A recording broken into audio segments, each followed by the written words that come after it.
Here we are in the dungeon, Cooper's dungeon.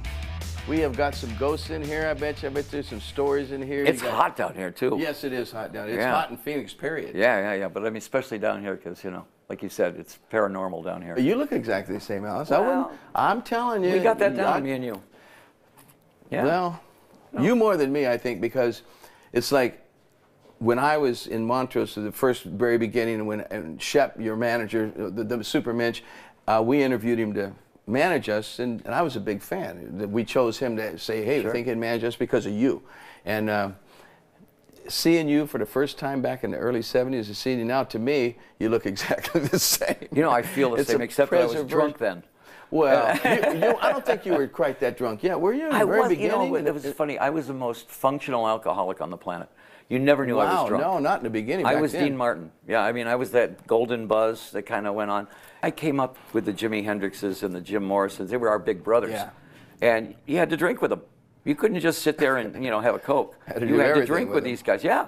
And they all died at 27 years old. I mean, you know. So crazy. You've been sober for how long? 32 years. I'm only 33 years old. That's amazing. You got sober a year I got after I sober was right born? when you were born. Yeah, that's amazing. It was an honor of you. Yeah. You were born and I said, I'm stopping drinking right now because... Okay, your whole career has been this Alice Cooper character, you know. Yeah. And do you ever feel like where you would just be yourself and just go out there and do that? Have you ever thought about making that change? Was there ever a point? In the last 5, maybe 6, 7 years, I've actually gone up and started jamming with bands. Whereas I never did that before. Never went up without my makeup on, never went out, you know, on stage. There's 2 different people there. There's the character I developed, who is Alice, you know, and he's got his own personality, he's got his own sense of humor, he's got his own persona, and I become him up there. But let's say me and you go up and play rock and roll with a band. No, I'm Levi's and this. I come from a bar. I played in bars much longer than anybody thinks. I was for 6, 7 years. All good bands started in little dumpy bars, playing 4 sets a night, and that's how you get good. But in your career, it's like, you know, the thought of, you know, got people like Kiss. They've tried to scrap it. How many times did they try to say we're going out without our makeup, and they play for 400 people? They put it back on. They play for 40,000. You know. No, I respect Alice, the character. I really respect, and I refer to him in the third person all the time. You know, when Shep and I... You are right now. Yeah, right? we talk about... Shep and I talk about Alice. They said, well, would Alice wear that? I go, I don't think so. You know, or would Alice say that? My kids, when my kids were growing up, the video would come on, and they would go, oh, look, Alice is on.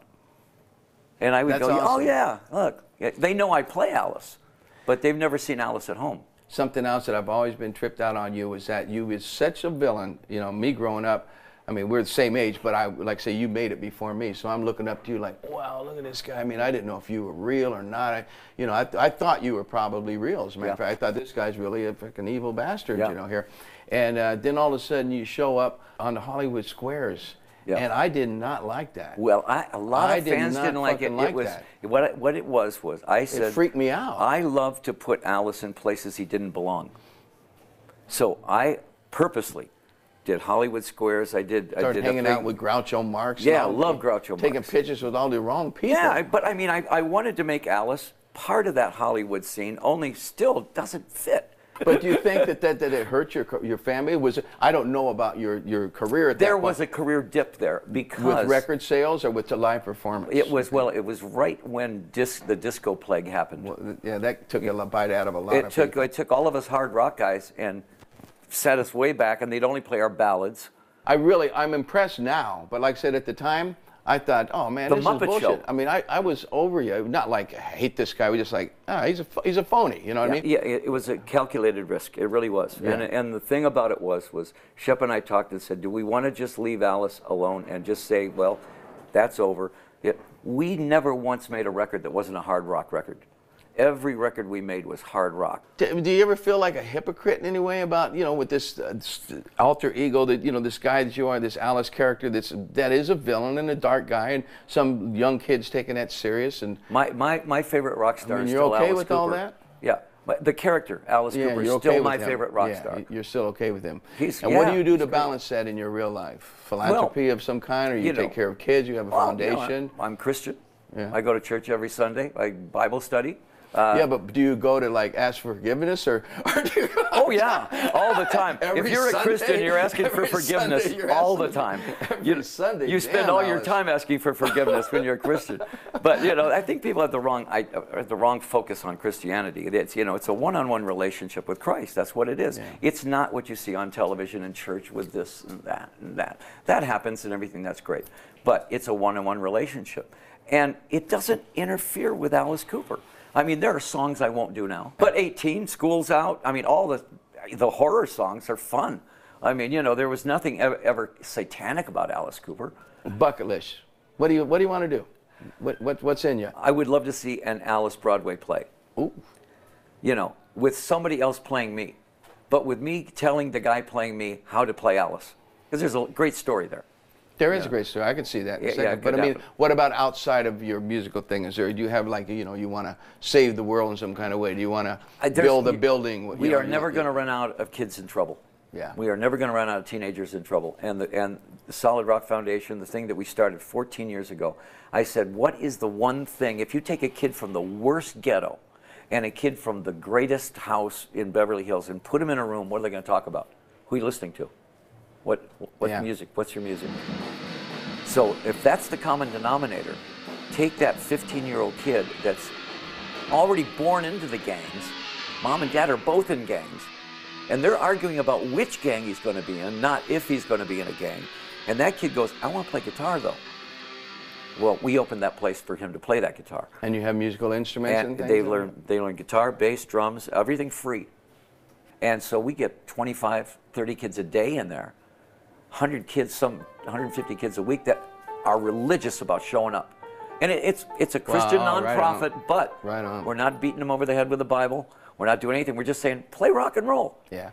Music gives you a focus and a direction, and sports, you know, things that something that you love, but everyone loves music. No one would not want to play music. Well, everybody identifies with somebody in music. We got to wind it up, Alice, but honestly, I could talk to you for 100 years, and I've known you for 100 years. And we come from the same school. And I wish I knew you. I keep telling everybody, I know I've known Alice for a long time, but I really don't know him. I'm not sure I know you anymore, but I know you've got a good heart, and your heart's in the right place. And you're a talented son of a gun. You've been around a long time, and there's a reason for that. Well, thank you, man. Thank you.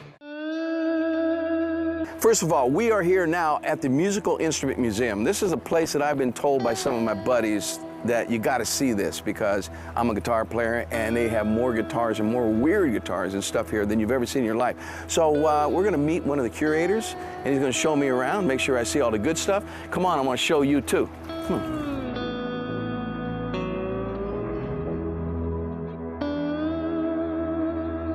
Hey, Rich, Sammy Hagar. Good to meet you, Sammy. Welcome, ma'am. Thank you, thank you. Rich is going to show me around. He's a curator here, and he knows all about this place. So how many guitars you got here? We have actually several hundred things that are categorized as guitars, and we've got an entire gallery devoted to guitars right at our entrance, part of what we call our orientation galleries. And so guitars are familiar to a lot of our guests. So you're mainly stringed instruments, you would say. Yeah, lutes and everything goes, lutes right? And all kinds of plucked lutes, but we have... a plucked lute, do you hear that? A plucked lute. That's what we call a lot of guitars here at the museum. I got a Cockney rhyme for that, but we won't do that right now. That's what every musician wants. We want to pick up an instrument and have it force us to play something we've never played. I mean, that's what you beg. That's just, please, God, give me that instrument or give me, you know, that inspiration. And I think one of the thrills here at MIM is that you hear things you've never heard before, but you also see things that you may have never imagined, but realize that does sound familiar, and maybe there's a point of commonality between myself here and that person across the world who plays something that looks totally different, but makes similar sounds and is played with a certain technique. It's kind of like going to Disneyland, you know. You need a little more than a couple hours, I think, to see this.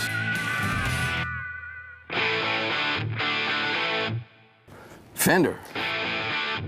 What would rock and roll be without Fender guitars? All these instruments that are so iconic. Wow. Look at this, man. You got a Jazzmaster, a Telecaster, you got P-basses. Of course, a Strat, P-basses. Old basement amp, you know, everything you'd need for a full band. The first amp I ever played through, lead guitar, was through a Fender Bassman with two 12s And the reason I used it is because when you cranked it all up, it got real fat. And back then, everyone was trying to get distortion out of amps, and they didn't have all these overdrive units at the time. It was even before Fuzztone when I had that. And the first Montrose album, he used this Fender right over here, man. These little 410, this bassman right here, the little 410 bassman. That's what he did. The first Montrose, Rock Candy, all that stuff, through one of those damn guys. Crank up and play. There's my boy.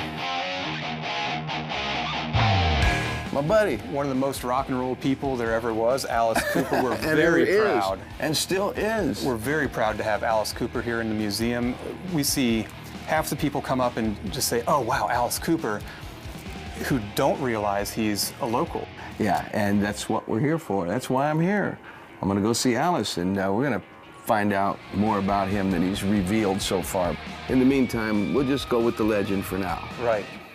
Music is the language of the soul. God, that is so cool. I'm going to use that. Saw some really cool stuff here. I highly recommend, if you're a guitar fanatic, you got to see this stuff.